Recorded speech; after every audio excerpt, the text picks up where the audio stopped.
কিছু স্বাদ।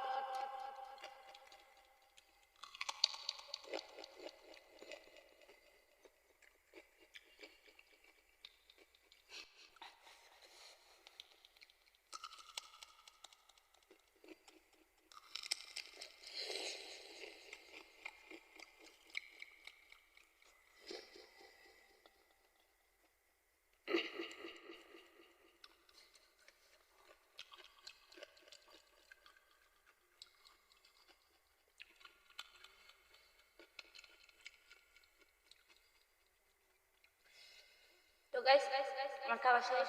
আপনারা যদি চান ঘরে বসে শসা নিয়ে মুড়ি খেতে পারেন, অনেক স্বাদ। একবার টেস্ট করে দেখি আমি, আমার ভাবে একবার মনে করে একবার টেস্ট করে দেখি কি যে স্বাদ, তখন বুঝতে